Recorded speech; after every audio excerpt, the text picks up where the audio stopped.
Bonjour Caro. Bonjour Julie. Contente d'être là ce 8 août pour cette 8e interview. Alors ça, c'est magnifique quand même, hein, comme synchronicité. Je ne sais pas quel va être le présage, mais merci à toi de ton temps précieux. Donc l'objet de cette rencontre, c'est dans le cadre des interview apps, ce sont des interviews à destination des dirigeants. L'idée, c'est de partager de cœur à cœur ton expérience de dirigeante, d'entrepreneur, puisque tu es multi-entrepreneur et c'est ça qui est génial, et de nous partager voilà, ta vision finalement de l'entreprise, du pilotage d'une entreprise, puisque tu as une équipe aussi avec toi, car un dirigeant sans son équipe... il fait pas grand-chose. Il fait pas grand-chose, on est bien d'accord. Et puis, voilà, de tes tips, de ce que tu as testé, qui fonctionne bien pour toi et qui pourrait inspirer des dirigeants. Eh bien, volontiers, c'est parti. Super, donc avant de démarrer, Caroline Gaillet, qui es-tu ? Donc j'ai 36 ans, je suis diététicienne et phytothérapeute depuis 2011. En exercice pluriel, depuis le début, en fait, je m'ennuie vite, donc faire 5 sur 7 le même métier dans la semaine, ça a toujours été inconcevable pour moi, donc je ne savais pas comment j'exercerais plus tard, mais je savais que ce serait pas 5 sur 7 la même chose. Et donc j'ai 5 métiers dans ma semaine, 5-6. Wow. Ouais. Un par jour, donc je fais tout un par jour, tout n'est pas en 35 heures semaine, heureusement, je ne suis pas Wonder Woman. Donc j'ai un cabinet en libéral à Paris, donc en tant que diététicienne et phytothérapeute où j'accueille mes patients. Je travaille en herboristerie, donc pendant 10 ans j'ai travaillé chez les autres, et puis maintenant j'ai créé mon herboristerie dans laquelle je t'accueille, à Aulnay-sous-Bois. Je suis aussi consultante en entreprise, donc où j'aide des entreprises à faire de la formulation de produits et de la formation du personnel. Je suis enseignante, j'ai un programme de formation en e-learning qui s'appelle l'Académie de phytothérapie où j'enseigne au grand public principalement, mais aussi à des professionnels de santé, bientôt toutes les astuces naturelles qu'on peut avoir grâce à la phytothérapie, la gémothérapie, etc. Je suis auteure chez Le Duc et chez Duno. J'ai écrit 10 livres. Le petit 10e sort là en septembre 2022. Yes. Et que fais-je d'autre C'est déjà pas mal. C'est déjà bien. Et en plus, je suis dans les médias, donc je suis chroniqueuse pour la presse. Donc tous les mois, je suis dans la presse, aussi bien la presse grand public, Dr Good, Vital, Santé Magazine, etc. que pour de la presse un peu plus spécialisée comme Alternative Bien-être. Et j'ai fait de la télé, j'en fais encore de temps en temps. Je fais de la radio. Et je suis aussi sur les réseaux sociaux pour démocratiser une vision un peu plus intégrative de notre système de santé et de notre médecine. Voilà. Super, et tu es maman aussi dans tout ça. Et je suis mariée, et heureusement parce que j'ai un super mari, c'est l'homme de l'ombre, et heureusement qu'il est là. Et j'ai 2 enfants, un fils de 9 ans et une petite fille de 6 ans. Waouh. Voilà. Eh bien, un agenda sacrément rempli. Hein. C'est rempli, en effet. Bravo pour cette maîtrise du temps sur laquelle on aura l'occasion de revenir. Juste avant de démarrer, qu'est-ce qui t'a donné envie de t'installer en tant qu'indépendante ? Parce qu'en tant que diététicienne, tu aurais pu être salariée. Ou qu'est-ce qui t'a donné envie d'être entrepreneur ? En fait, en tant que diététicienne, le cabinet en libéral, si tu veux, il s'impose presque si tu veux pas faire d'hospitalier. Moi, à l'époque, au tout début, quand je me suis lancée, j'avais un mi-temps 3 jours par semaine dans une herboristerie. Donc, le reste du temps, c'était libre. Donc, j'ai créé le statut auto-entrepreneur. Je faisais mes consultes chez les patients au tout début, quand j'ai démarré, voire même aux terrasses d'un café. Et j'ai fait ça pendant 1 an et demi. Et au bout d'1 an et demi, quand j'ai commencé à avoir un volume de patientèle, je me suis installée dans un cabinet à Paris, rue Rambuteau, que j'ai gardé de 2013 à 2019. Et après, j'en ai eu un autre, en fait, mais j'ai arrêté celui-là pour être une maman du mercredi, parce que quand on fait ses enfants en même temps qu'on lance sa carrière, c'est à la fois très bien, parce que au début, notre carrière, elle est quand même basse, hein, le temps qu'on se fasse un nom, etc. Mais voilà, je voulais avoir un peu plus de temps, donc j'ai lâché ce cabinet, et donc, tu deviens forcément entrepreneur puisque t'as ton cabinet en libéral et voilà. Et puis là, t'as pas de stock à gérer, t'as pas de personnel, donc c'est un espèce d'entrepreneuriat qui est somme toute assez soft, je dirais. Il faut juste que t'aies assez de volume de patients pour couvrir tes charges de loyer principalement, et après ça roule tout seul. Mais En fait, je me rendais compte quand j'étais à l'herboristerie qu'au comptoir, on accueillait des gens qui parfois disaient oui, alors là, moi je voudrais me lancer dans la confection de gélules pour le grand public et donc je voudrais faire des formules. Est-ce que si je mets ça et ça, c'est bien? Et je me disais mais en fait, tu fais pas de la création de produits comme ça sur un bout de comptoir en 5 minutes top chrono, tu vois. Enfin, c'est une vraie compétence, c'est un vrai savoir. Puis après faire la formule, c'est pas le tout, mais après faut sourcer en fait où est-ce que tu cherches tes ingrédients, etc. Et là, ça m'a donné l'idée de monter ma société donc de conseil. Où je me suis dit, moi, j'aimerais bien aider, alors aussi bien de la jeune start-up que des grands. J'ai bossé chez Danone, par exemple, dans des branches R&D, des produits d'après-demain, donc vraiment dans des branches hyper innovantes. C'était génial. Et voilà, pour aider. Donc en fait, je fais partie de comités scientifiques de plein de petites ou plus grandes entreprises dans laquelle moi j'amène toute mon expérience. Donc maintenant j'ai 11 ans d'expérience, donc j'en ai quand même vu pas mal. Et donc j'aide pour créer des produits formulés et donc dans tout un tas de domaines. Donc là récemment j'ai travaillé pour le CBD, tu vois, et on a associé des huiles essentielles à des gouttes de CBD pour faire quelque chose de d'un peu plus complet que juste l'aspect détente et antalgique du CBD. Et voilà, après je peux faire de la confection de tisane, de plein de choses. À l'étranger aussi, parce que je bosse beaucoup avec la Côte d'Ivoire par exemple. L'Afrique, il y a plein de choses à faire parce que c'est des peuples qui ont beaucoup cette tradition médicinale et ils la transmettent davantage que nous en France où ça a un peu périclité, ça s'est perdu. Et donc avec Skype, en fait, maintenant, tu travailles dans le monde entier sans avoir besoin de se déplacer. Donc c'est quand même bien.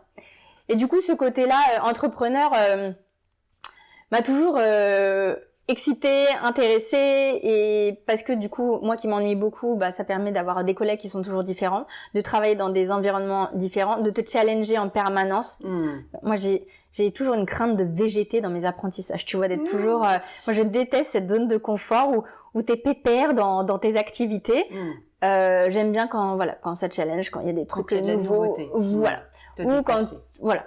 Donc, du coup... avec le fait d'être consultante, ça a pas mal challengé sur ce truc-là. Oui, c'est bien te challenger. Et puis après, il y a eu tous les bouquins, en fait, où là, on m'a proposé d'écrire des livres. Donc au début, j'en ai écrit un comme ça, histoire d'eux, sans grande prétention. Et puis en fait, il s'est vite vendu.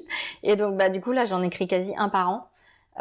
Sur des thématiques quand même à chaque fois variées, hein. C'est pas du contenu qui est recyclé, hein. Soit je parle que de plantes, soit je parle aussi de nutrition, soit d'huile essentielle, des fois je parle de tout.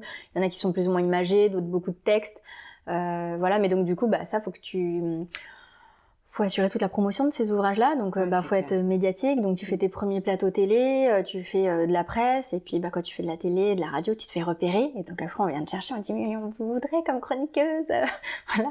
Donc et tu vois, tout ça c'est permis, en grande partie par l'entrepreneuriat en fait. Quand t'es salarié dans une entreprise, toute cette richesse de contacts, d'opportunités, tu l'as quand même nettement moins. C'est pas pareil. Et moi j'aspire à ça. Et après aussi, outre un côté beaucoup plus financier, mais quand t'es salarié dans une entreprise, t'as un salaire qui est le salaire que t'as, qui est pas mirobolant quand t'es diététicienne, et en fait tes perspectives d'évolution sont pas dinguissimes, quoi. Donc si tu veux essayer de toucher un peu plus que 1 500 € par mois, il y a d'autres opportunités. Voilà. Ce que j'entends, c'est que tu surfes beaucoup aussi sur les opportunités. Ça a été le cas, par exemple, de l'herboristerie ici. Et du coup, c'est un peu ça finalement. Ton âme d'entrepreneur, c'est de prendre ce qui se présente et puis de jouer avec et de voir où ça t'emmène. Alors justement, aujourd'hui, tu peux nous présenter un petit peu l'herboristerie, le magnifique endroit où nous sommes? Oui. Alors, l'herboristerie Phytessence, donc c'est une herboristerie qui existait depuis 1935 à Aulnay-sous-Bois, qui avait été créée par Madeleine Bazin, qui était une sage-femme et une herboriste depuis 1932. Il faut savoir que le diplôme d'herboriste, il a été supprimé en 1941, et donc aujourd'hui c'est illégal d'être herboriste. Et elle a cédé ensuite à sa fille Anne-Marie dans les années 70, et Anne-Marie Bazin est décédée en juillet 2020. C'est son petit-fils qui a hérité de cet immeuble, donc c'est un petit immeuble d'1 étage, et qui voulait absolument, en hommage à sa grand-mère, que ça demeure une herboristerie. Waouh, c'est beau ça. Voilà, donc vraiment, sauf que j'ai envie de dire, reprendre une herboristerie, déjà, c'est courageux de base. Dans le 93, encore plus. Et moi, il se trouve que le hasard, mais il n'y a pas de hasard, il n'y a qu'un destin.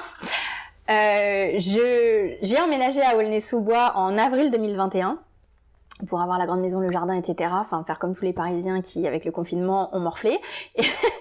Et du coup, dans la rue où j'ai acheté ma maison, il y a l'agence immobilière où il y avait l'annonce de cette herboristerie. Wow.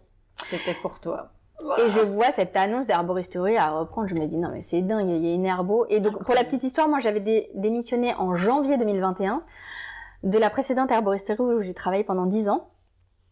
Et j'y avais démissionné parce que j'y travaillais le vendredi et le samedi. Je voulais récupérer mes samedis pour ma vie de famille. En fait, je voulais revoir mes week-ends.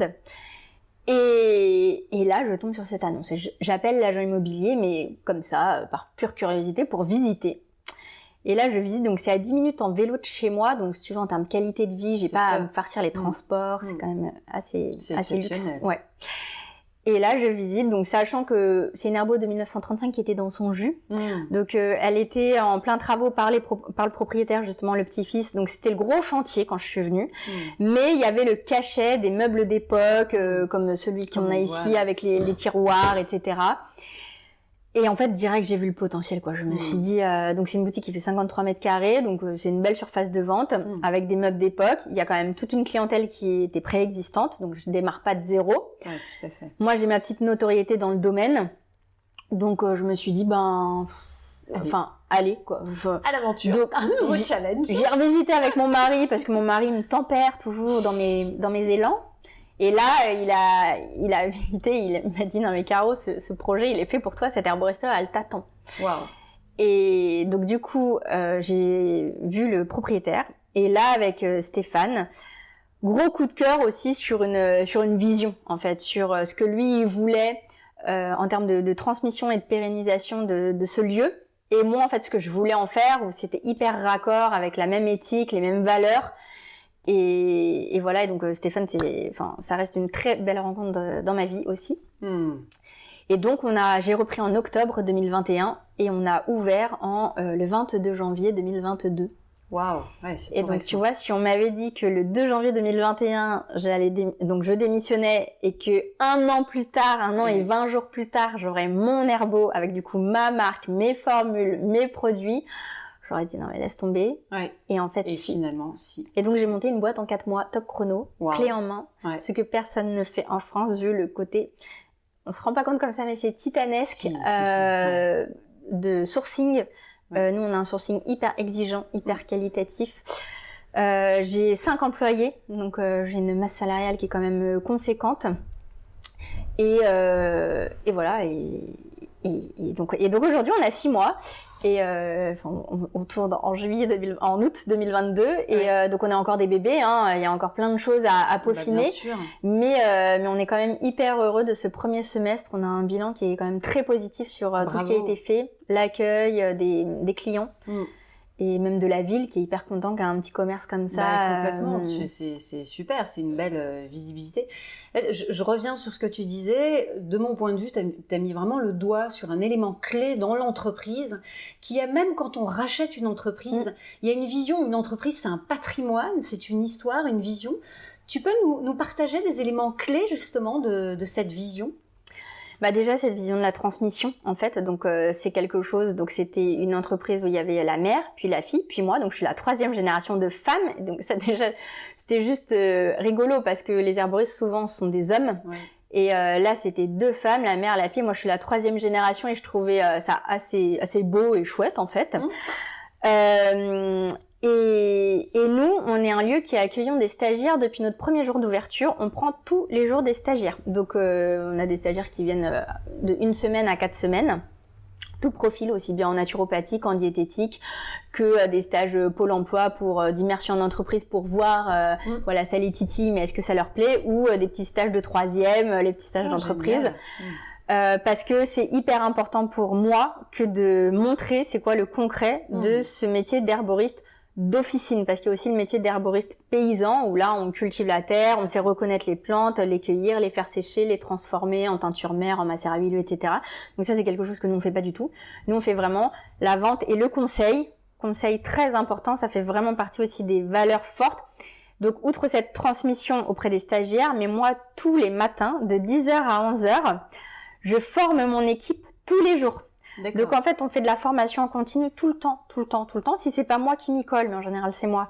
Ça peut être aussi les labos avec lesquels on travaille, qui viennent faire des rebriefs formation. Et sinon, je les envoie aussi en formation. Donc pour moi, c'est hyper important qu'on ait un conseil hyper qualitatif parce qu'on joue quand même avec la santé des gens.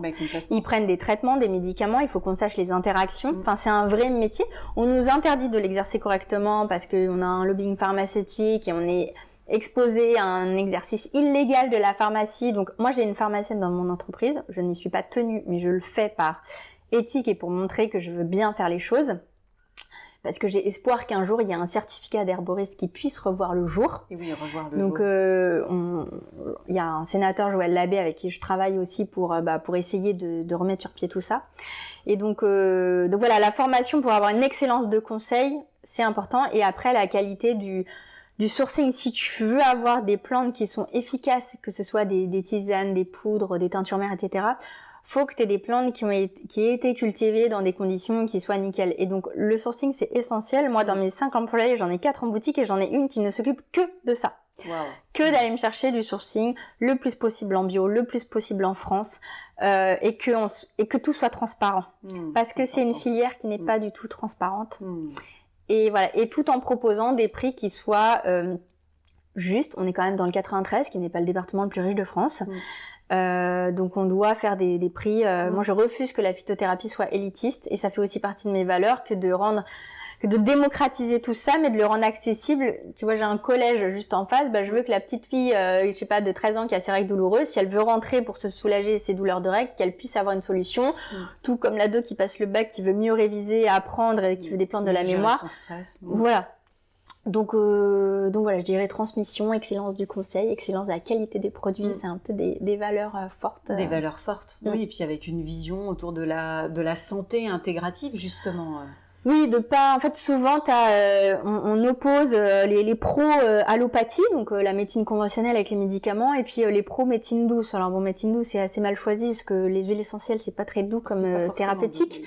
Mais en fait, on a tout intérêt. La santé intégrative, c'est comment tu viens intégrer à l'allopathie, et bien justement tout cet arsenal thérapeutique qu'est la phytothérapie, donc le soin par les plantes, l'aromathérapie, le soin par les huiles essentielles, la mycothérapie, le soin par les champignons, par les produits de la ruche, les produits de la mer, la micronutrition. Et aujourd'hui, on a plein de pans comme ça très très riches et qui en plus objectivés scientifiquement. Il y a plein de recherches aujourd'hui scientifiques qui valident les effets des plantes dont on parle depuis 1000 ans. Et donc cette caution scientifique, en fait, elle vient nous dire mais travaillons en bonne intelligence main dans la main, et là où nous on a nos limites, l'allopathie vient la combler, et là où l'allopathie a ses limites, nous on vient. Et donc en fait l'idée c'est venir faire ça. Ok, super. Donc tu évoquais aujourd'hui cette herboristerie fonctionne avec 5 personnes. C'est souvent un sujet de préoccupation du dirigeant. J'ai une vision.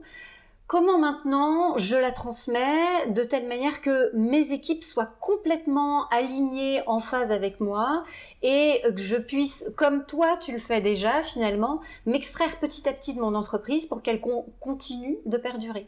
Quels sont les tips ou les éléments clés au niveau management ou leadership que tu as mis en place toi ? Clairement la communication en fait, parce que clairement je m'en extrais très souvent. Je travaille que le vendredi à l'herbo, tous les autres jours je ne suis pas là, mais j'y suis tous les jours le matin de 10 à 11 pour faire cette formation. D'accord. Et si j'y suis pas parce que je suis en déplacement à droite à gauche, je la refais en visio, mais je la fais toujours.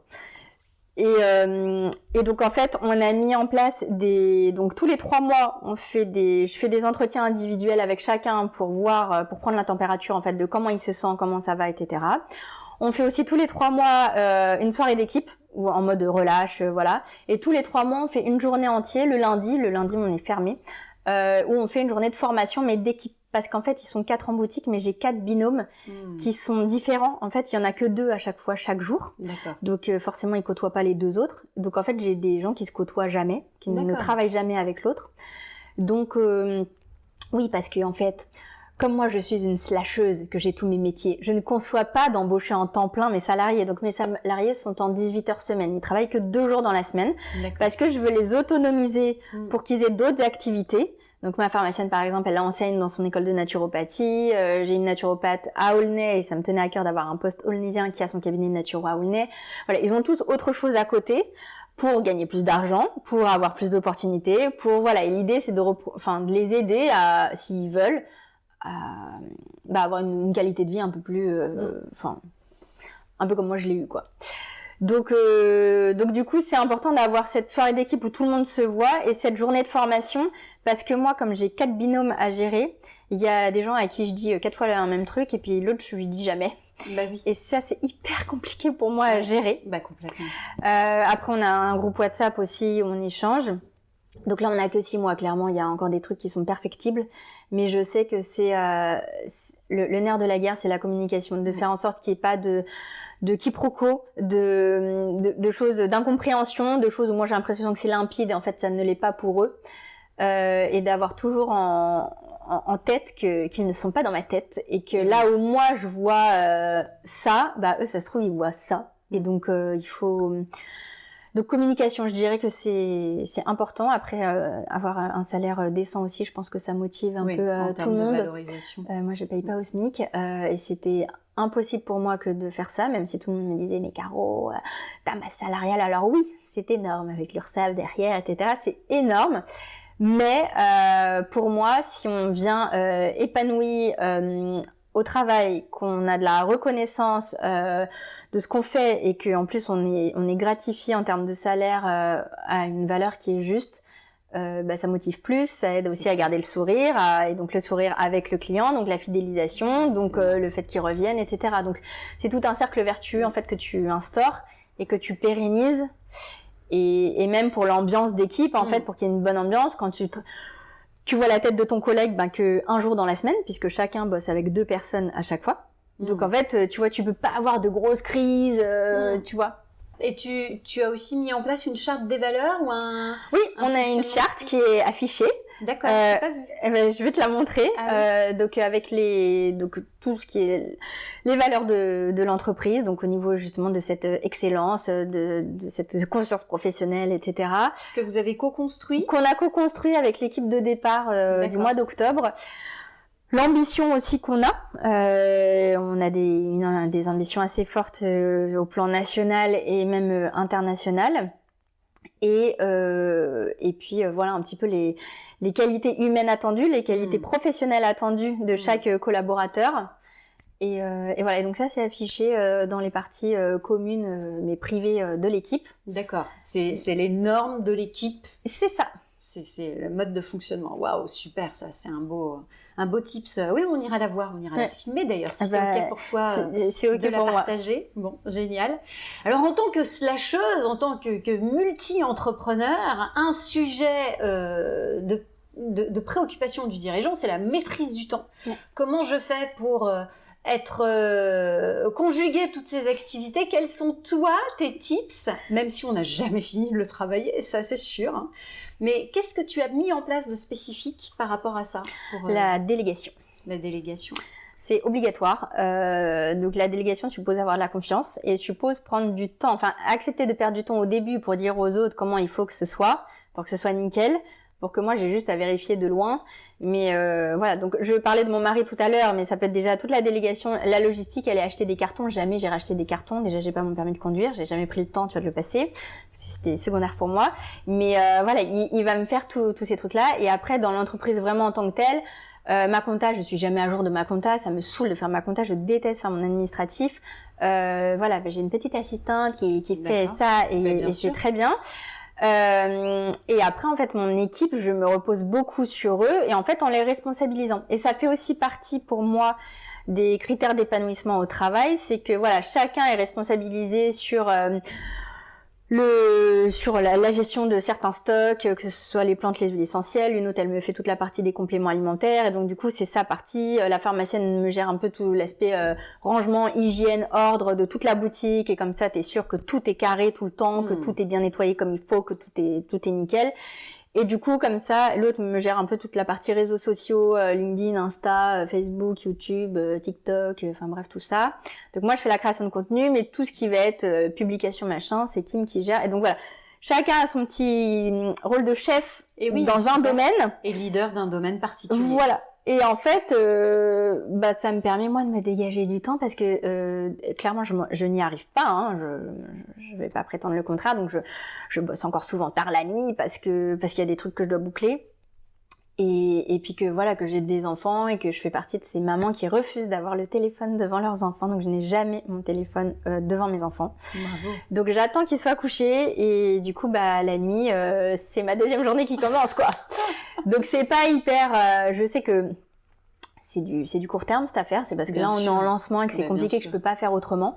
Mais voilà, à terme, plus on délègue, plus on autonomise les autres, et mieux ça tourne. Et donc mieux on gère le temps. Et oui, complètement. Et en plus, tu responsabilises des gens qui sont hyper fiers d'être leader d'un domaine particulier où tu les associes complètement dans le projet d'entreprise. C'est ça, c'est pas des simples employés. J'emploie plutôt le terme de collaborateurs que d'employés, de salariés. Parce qu'on collabore vraiment ensemble et on est un peu dans ce truc de démocratie participative où tu vois si je veux faire entrer un produit ou une marque ou voilà on en parle ensemble. Enfin j'essaye de les investir et de les impliquer un peu dans toutes les décisions et voilà et après moi je reste le leader parce qu'ils me suivent, parce que je mène la barque, quoi. Bah oui, il faut quelqu'un qui tienne le gouvernail voilà, quand même. Mais je la tiens, pas de problème. Comment tu fais pour réguler ton énergie avec, en plus en étant slasheuse, donc quels sont tes tips justement pour maintenir? Alors c'est sûr que dans une herboristerie, tu dois avoir quelques remèdes assez magiques qui doivent entretenir ton énergie. Qu'est-ce que tu as mis en place de spécifique pour toi dans ton pilotage personnel? Alors, en termes de dépenses physiques, moi j'ai fait de la boxe. Oui, j'ai vu ça. Attention, faut pas la chauffer, la Caro. Non, et ça m'aide. Je suis pas une fille violente, mais j'ai beaucoup de colère, d'énervement envers notre système bancaire, nos administrations. Enfin, être entrepreneuse en France, c'est très compliqué. Faut franchement avoir les reins solides, vous êtes pas du tout aidé. Même s'il y a plein de structures qui existent, mais ça existe quand t'as le temps. Moi, j'ai monté une boîte en 4 mois, je demandais des financements tout de suite, bah non, t'as X commission, ils te font délivrent les fonds 4 mois plus tard, mais toi t'en as besoin là maintenant. Enfin bref, tout ça m'énerve. Tu demandes des prêts bancaires, t'as le tiers de ce que tu veux. Enfin, donc j'ai beaucoup d'énervement, d'agacement en fait sur les lenteurs administratives. Et puncher c'est pas mal en fait. Tu vois, ça canalise bien. Et donc la boxe toutes les semaines, tous les vendredis, c'est mon petit rendez-vous avec moi-même. Donc du coup, je prends un coach à domicile parce que ça m'évite le temps de déplacement. Voilà, donc voilà, je me paye le coach à domicile. Et après, alors c'est pas forcément le meilleur des tips, mais c'est le mien, c'est que j'ai appris à être confortable dans le retard, c'est-à-dire que je suis en retard dans tout. Mais en fait, je l'assume. Alors, j'ai jamais été une fille perfectionniste. J'aime bien que les choses soient bien faites, mais je suis pas tatillon, tu vois. Mais être en retard, j'aimais pas, tu vois, s'il fallait rendre un truc à l'heure. Maintenant, je suis en retard dans tout. Okay. Donc, mais les gens le savent, en fait, ça fait partie. Et je préviens, je dis bon, c'est possible que... Après, il y a des choses où quand il y a des deadlines, vraiment, je les tiens. Mais tu vois, rendre des livres, je rends toujours mes livres bien en retard, tu vois. Mais mon éditeur, il a l'habitude maintenant. Mais donc je suis en retard dans beaucoup de choses. Et après, je ne réponds jamais au téléphone. Donc ça fait depuis que Doctolib existe, depuis que je n'ai plus à gérer mon secrétariat du côté du libéral, j'ai toujours détesté le téléphone. En fait, le téléphone pour moi, c'est un vrai outil de travail. Je n'ai aucune addiction à ce truc-là. Le moins je l'ai, le mieux je me porte. Mais n'empêche que faut tout le temps être dessus pour les mails, les SMS, machin. Et donc, si en plus je dois gérer le téléphone qui sonne, je ne m'en sors pas. Donc, je ne réponds plus du tout au téléphone, sauf voilà les numéros que je connais. Mais je passe que par écrit. Donc, ce qui me permet aussi par écrit, bon, tu peux. Mais voilà, moi, répondre à un mail, ça prend 4 jours. Je traite jamais mes mails. Déjà, je consulte pas mes mails tous les jours.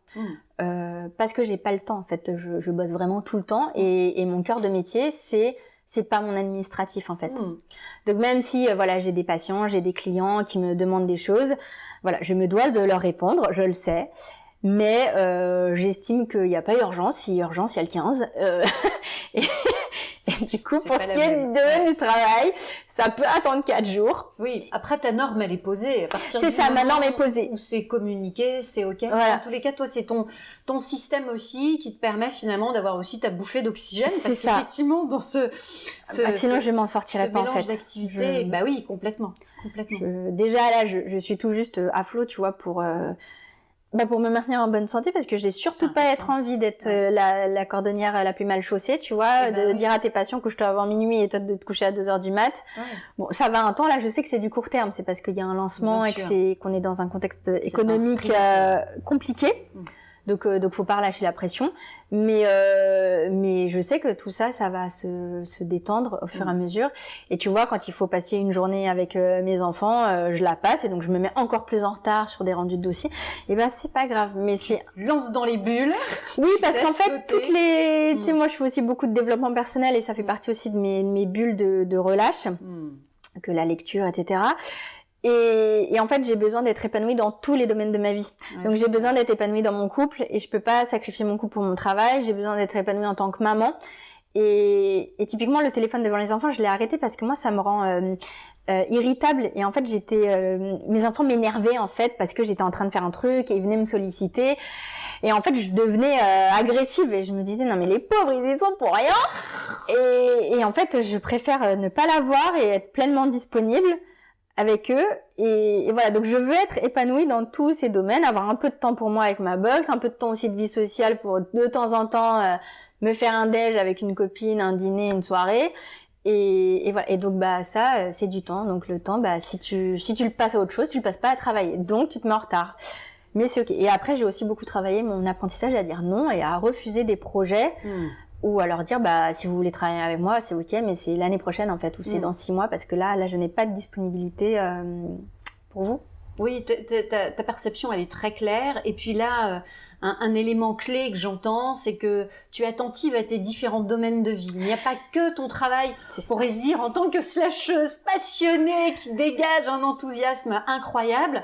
Tu n'oublies pas que tu es une femme, que tu es mariée, que tu as des enfants, que tu as une j'ai une vie en fait.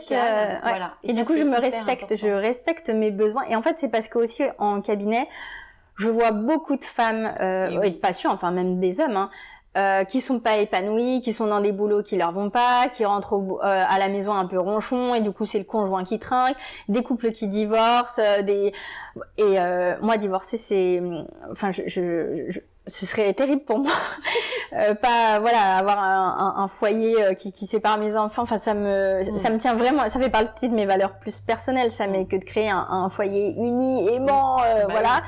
Donc oui, en fait, je suis une femme multitâche. J'adore ma vie pro et j'ai besoin de m'épanouir dans ma vie professionnelle, mais aussi dans ma vie personnelle. Et donc, je suis attentive à écouter ça, et parce que aussi dans les erreurs qu'on a fait, c'est parce que j'ai connu aussi des crises dans ces domaines-là et je me suis vue perdre des choses que je ne voulais pas perdre et du coup après tu fais la remise en question complètement et tu réajustes. Exactement. Et des apprentissages. Voilà. Alors justement, tiens, une expérience douloureuse ou pas très confortable que tu as vécue et qui a été une sacrée source d'enseignement pour toi. Mais ça, en fait, elles sont toutes, j'en ai tout le temps, en fait, mais moi, j'avais déjà créé une boîte en 2014, je crois, dans le MLM, le marketing de réseau, tout ça, qui a planté en 6 mois, et du coup, alors que, tu vois, c'était monts et merveilles, et en fait, non, et là, tu vois, de te dire, en fait, faut pas être trop crédule, et il y a quand même beaucoup de boulot derrière, et c'est pas juste, tu fais de publis et boum, ça marche. Qu'est-ce que t'en as retenu, justement, de cette expérience ? D'être sûr de ton produit et de sa qualité, parce que c'est comme ça que tu le vends le mieux. Que moi je suis pas forcément, alors ça fait toujours sourire les gens quand je dis ça, quand ils me connaissent un peu ou qu'ils me suivent sur les réseaux, mais je sais pas me mettre en avant, je ne sais pas me vendre et je sais très peu vendre mes produits. Je fais rarement la promo de mes bouquins, enfin moi en tant que tel, si on m'invite sur un média je vais le faire, mais moi de mon propre chef rarement. Et du coup voilà, et donc c'est compliqué cet exercice-là pour moi, donc c'est pour ça aussi que je délègue et que je vais chercher du talent et de la compétence ailleurs. Après, moi, je suis fille de restaurateur et donc mon papa avait un restaurant gastronomique à Paris, un gros truc avec 11 employés, mais lui, il refusait de s'associer, il refusait d'aller chercher du conseil en fait et de l'aide ailleurs. Il partait du principe que tout seul, t'étais mieux en fait. Et bon, il a planté 2 restos et ça. Genre moi j'ai toujours retenu que ouais mais en fait si c'était associé ou s'il avait pris du conseil de gens pour mieux le conseiller ça aurait été bien. Donc moi je m'entoure beaucoup de gens qui savent des choses que moi je ne sais pas ou des choses qui moi ne m'intéressent pas. Tu vois, ma compta ça ne m'intéresse mais pas du tout. Mais avoir un bon comptable, un bon expert comptable pour être épaulé sur ça, c'est bien. Après, là, dans tous mes méandres administratifs, je peux te dire que j'ai appris beaucoup de leçons. Mais la résilience en est une, quoi. C'est ça. Moi, je ne lâche rien. Oui, c'est ce qu'on a déterminé. Ce qui ressort effectivement à travers cette expérience de ton papa, cette capacité à t'entourer des personnes qui vont t'épauler et te permettre de vivre pleinement ce qui te tient à cœur et là où aussi tu as le plus de valeur ajoutée. Oui, parce qu'en fait, je suis bonne dans ce que je sais, quoi. Donc tout le reste que je sais pas mais qui participe aussi à mon business et à sa réussite, genre la communication, genre les réseaux sociaux, genre tout ça, moi je me dépatouille mais je galère quand même quoi. Moi j'ai mis 2 ans à savoir faire une story sur Instagram, tu vois, voilà, c'est un métier. Donc maintenant, tu vois, d'avoir une community manager, d'avoir une graphiste qui s'est occupée de toute la charte graphique, de passer par une agence digitale pour mon site internet, voilà, d'acheter de la compétence et d'aller chercher des gens qui savent plutôt que moi de pondre un logo comme ça alors que j'y connais rien. Voilà, moi je sais faire du sourcing de tisane, de la création, ça c'est facile pour moi. Écrire des bouquins c'est facile, mais le reste. Ok. Et justement, si tu avais un conseil à transmettre aux dirigeants qui t'écoutent, ce serait lequel ? Que si votre vision elle est claire, même si elle n'est pas précise. Moi, je sais que je vais réussir ma vie et que je vais cartonner ma vie, je le sais. Je ne sais pas comment, par contre. C'est pour ça que je me laisse ouverte à toutes les opportunités, etc. Je me laisse guider par la vie, j'ai foi. Et donc, mais mon projet, je sais qu'il tient la route. Et donc, en fait, quoi qu'il arrive, même si on a des couacs, et Dieu sait que, punaise, j'en ai eu sur ce projet-là, de ne rien lâcher en fait, de rester déterminée, d'être droite dans ses bottes et de ne pas sacrifier justement les valeurs de départ, parce que ce serait facile, là je suis en grande difficulté financière, de dire vas-y je vais faire un sourcing moins qualitatif, je vais payer mes plantes 4 fois moins cher que là ce que je paye, ça sera pas du bio, ça sera pas du français, mais on s'en fout et je marge plus et je m'en sors mieux, tu vois. Non, en fait moi ça je refuse. Donc voilà, c'est rester avec votre éthique, votre droiture, et si vous avez foi en votre projet, lancez-vous. Et quand ça foire sur un plan, de savoir se remettre en question et d'avoir toujours cette capacité d'adaptation au changement, de résilience au changement et de se dire là ça a foiré, comment je peux améliorer ça, auprès de qui je peux aller toquer à la porte. Et parfois toquer à la porte on me dit ouais mais Caro t'es gentille mais toi c'est des sous, tu vas payer tu vas chercher de la compétence, c'est de l'investissement, c'est de l'argent. Mais parfois vous avez des gens qui vous aident aussi parce que ça leur fait plaisir, parce que justement vous avez cette éthique, cette morale, ces valeurs, et qui ont juste envie de vous tendre la main et de vous dire non mais Caro, je crois en toi, là je sais que t'as pas de rond, je te conseille, fais ça, si ça paye, ok, tu me files un billet.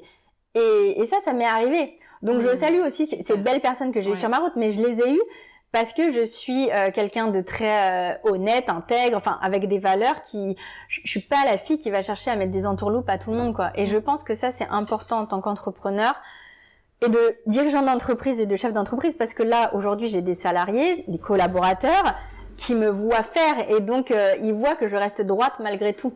Et donc c'est ça aussi quand moi je mène ma barque, ils me suivent parce que ils savent que derrière j'assure et que je reste comme j'ai dit que je serai et comme j'ai dit que le projet sera, quoi. Ça c'est vraiment ce que je retiens finalement de ta posture de chef d'entreprise, c'est cette vision très forte qui vient des tripes, qui a une vision ambitieuse, des valeurs, un cap, une éthique.